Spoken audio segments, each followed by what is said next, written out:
যেমন আদো তুমি কি বলো আদো পাই যেমন আদো তুমি কি বলো কোথা কোনায় যেমন উদো না কোলে তো শুনলে তো আমার ছেলের গান। তো হ্যালো সবাইকে, সবাই কেমন আছো? আশা করি সবাই খুব ভালো আছো।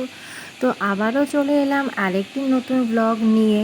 না, আজকে তেমন কিছু নেই, জাস্ট মনে হলো যে তোমাদের সাথে একটু ভিডিও শেয়ার করি। তো তার জন্যে কী রান্না করছি তার ভিডিওটা শেয়ার করি। তো তার জন্য তো সকালে দেখো ঘুম থেকে উঠে বিছানার তো এই অবস্থা ছিল।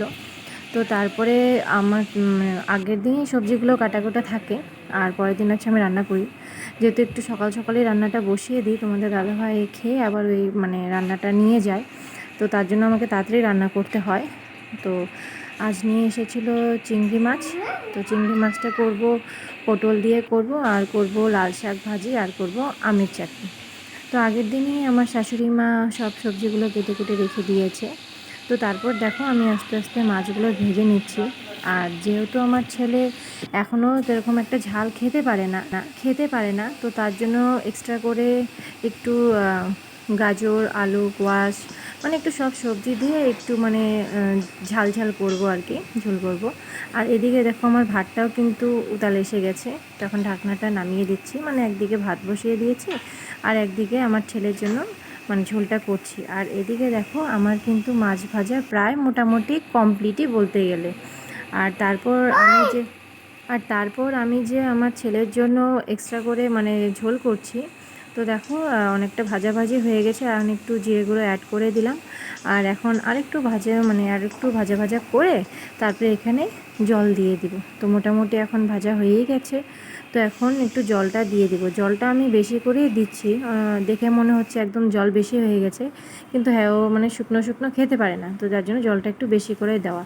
তারপর যখন ফুটে গেলো তার মধ্যে আমি চিংড়ি মাছ দুটো দিয়ে দিলাম। আর এদিকে দেখো তোমাদের সাথে কথা বলতে বলতে শাকটাও কিন্তু রেডি, রান্না টান্না রেডি। আর এদিকে শাক হওয়ার পরে আমি বসিয়ে দিলাম পটল আর আলু দিয়ে যে তরকারিটা করব চিংড়ি মাছের, তো সেটা বসিয়ে দিলাম।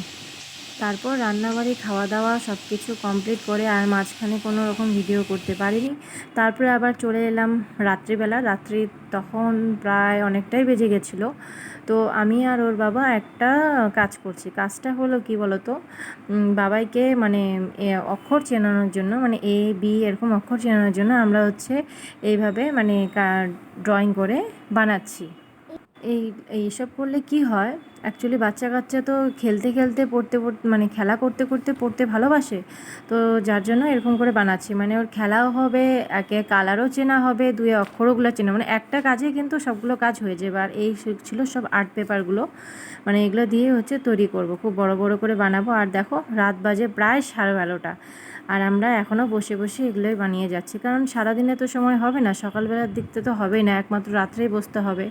আর এখানে দেখো প্রায় অনেকগুলোই কমপ্লিট হয়ে গেছে, আর আমার বাবাই কিন্তু ওখানে ঘুমাচ্ছে। তো আজকের মতো ভিডিওটা এতটুকুই, টাটা।